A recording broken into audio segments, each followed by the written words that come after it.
Hello everyone, my name is Mike and welcome back to the YouTube channel. Today we're continuing having a look at more historical videos, and this time we're continuing having a look at Sabaton songs. Now this one was recommended by Sven Markman, or Sven Markman, please correct me if I've pronounced that correctly. He requested it in the Winter SARS video, and I thank you ever so much for your comment, and I've seen other comments and I will get to those as well in the future. But I thank you very much for your comment, and again, any suggestions or recommendations, please feel free to include them here. So having a quick browse through the lyrics, 5th of May 1945, I believe this is in reference to the Battle of Castle Itter, because it seems to be United States and Wehrmacht working together against the SS. But I don't want to go into too much because I just skimmed them. I didn't want to read too much into it to prepare myself. I've never heard the song before, so I've liked the sound of the others. It's not necessarily my usual choice of music, Sabaton, but I enjoy the sound. I enjoy historical theme, and let's get going, shall we? This is the lyric video.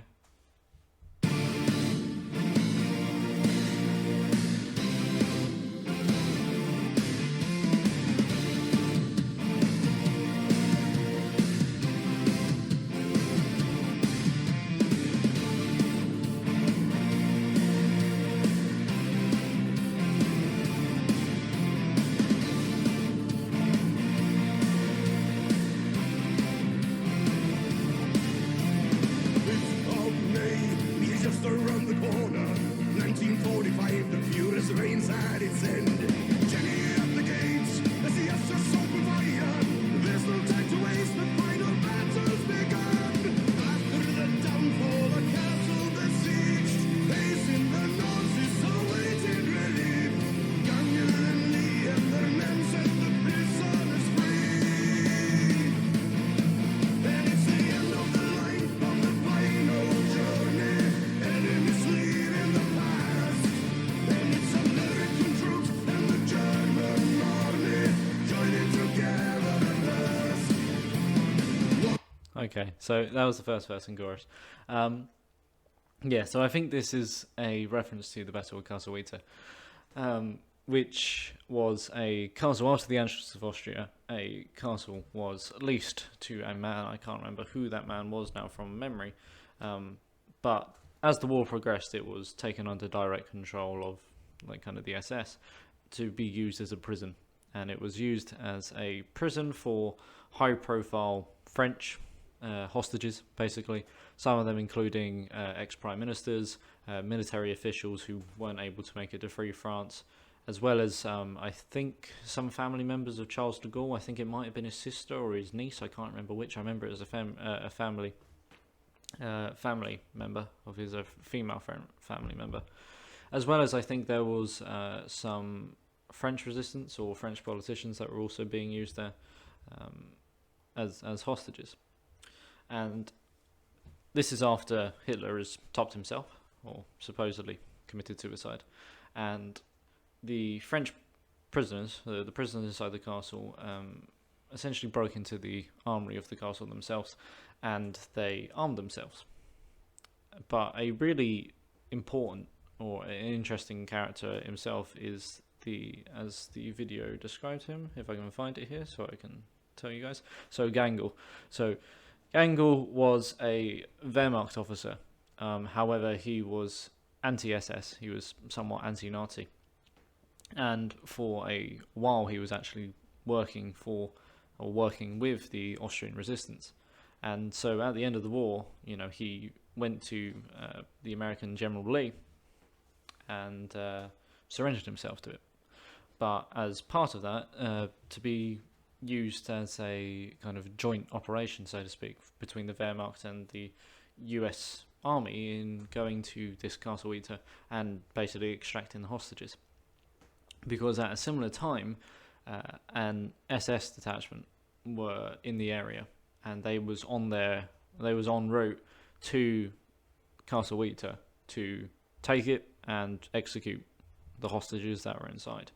And so the German and the Americans collectively then went to the prison, tried to get them out as the SS arrived, and a battle took place where, quite paradoxically, you had German and Americans against the SS, and there's a lot of misconception as well between the Wehrmacht and the SS. They were two different things. I'm not one of those people, and I think it would be wrong to say that the German army didn't do anything wrong and it was all the SS, because that's simply not true.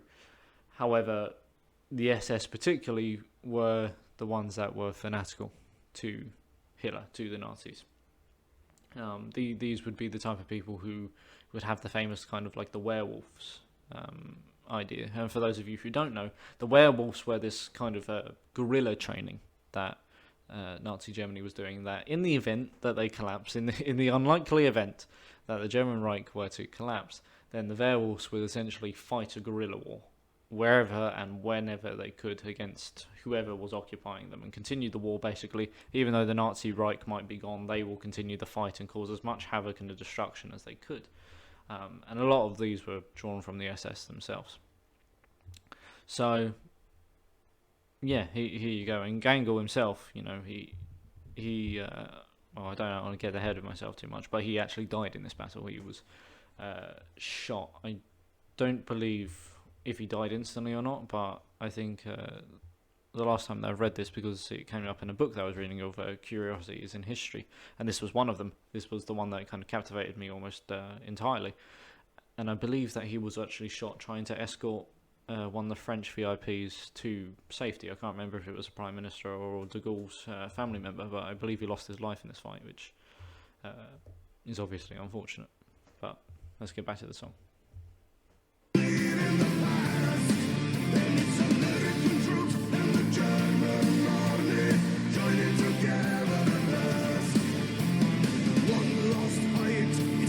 Of the Third Reich, justice shall be done, the final battle remains. Rebels running low, the debate and their machine guns, every bullet counts until surrender's announced. After the downfall, a castle within, defeating the Nazis who held up the siege. Daniel and Lee and their men set the prisoners free. And it's the end of the line of the final journey. Leading the past, and it's American troops and the German army joining together the best. So in terms of sound as well, I mean, I know this isn't probably why people watch this, but in terms of sound, out of the couple of videos I watched in the Winged Hussars and Rorke's Drift, I think this is probably the one that I like the actual sound of the most. I really liked Rorke's Drift and Winged Hussars for their lyrics and the kind of the chorus and stuff like that, but I do like the sound of this one.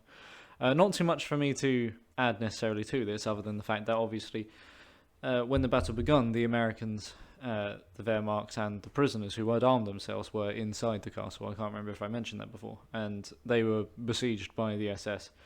And it must also be mentioned that the force sent to kind of free these hostages was a lot smaller than it was supposed to be, really. I do believe that in the original plans for the evacuation, because they might have believed that the castle was held by a stronger force, it was supposed to be kind of as part of a kind of a more armour or mechanised group moving towards the tower, but they got rerouted. And so you ended up with a relatively small amount, I think less than 100, probably around... I'm trying to remember now. I think it was like something like 50 to 60, something like that. Maybe less, maybe more. I'll need to fact check that, and if I've got that wrong, then I'll correct that in the description box below. So yeah, they're fighting off, and obviously the SS outnumber them, but castle wolves, they work for a reason. But yeah, not too much for me to add on that verse.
Okay, so that's Sabaton, the last battle, and I'll just clarify as well is that the Allies won that battle, the Battle of Castle Itter, when the relief force, the American relief force, arrived and either killed the SS or the remainder of them surrendered, captured, and that's why we won. But unfortunately, as well as I said, it resulted in the death of Gangle, which is unfortunate.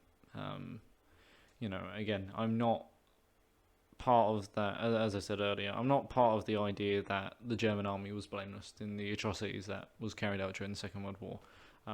To a large extent, many of them were carried out by the Germans rather than the SS. However, war is grey. And just because sides are wrong doesn't necessarily mean that everybody involved in the German armed forces were these awful people who went along necessarily agreed with it. There were some of those who were trying to undermine from within, and Gangle was one of those people. Something to remember is, not everyone was necessarily bad, just on unfortunate sides of history. But that doesn't make excuses. But that's just the kind of the humanitarian in me coming out when I've seen those war graves on my trips to France and Germany. It is quite chilling. And again, I think I've said it in my World War One and stuff like that videos. If you get the opportunity, go to Tynecott or Vimy Ridge and things like that, war cemeteries, because it is something that I do think is important. That when we talk about war, we're talking about numbers or thousands or tens of thousands. A bit like what Stalin said, one death is a tragedy, 1,000 is a statistic or something like that. However it's paraphrased. And, to an extent that is true. I think necessarily sometimes historians, when we're looking at the past, we view people as numbers. When, sometimes it is important to remember, to take a step back and remember each of those people were people. You think of the tens of thousands or hundreds of thousands or probably millions when you're looking at wider conflict in history. How many of those that was actually involved in it necessarily cared or was particularly involved in what the combat was going on, or the reasons for fighting and stuff like that? But no, so that's enough of that. I've rambled a little bit. I went on to a little bit of a tangent.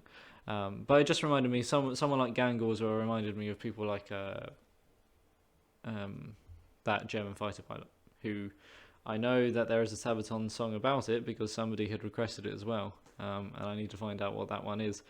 Franz Stiegler, who I've read the book about actually, who was a German fighter ace who didn't fire on a damaged American bomber, and I've seen the video of him meeting up with them in the future, just for my own personal thing. So I've got to have a look at that one at some point as well. I think somebody's requested it, so I'll get around to that. But without further ado, thank you ever so much for watching. I hope you have a wonderful day wherever you are. If there's any recommendations, again, please leave them in the comments, whether that's more Sabaton videos or any videos in general, and any constructive criticism is more than welcome. Thank you ever so much for watching. I hope you enjoyed, and please stay safe. Thank you. Bye-bye.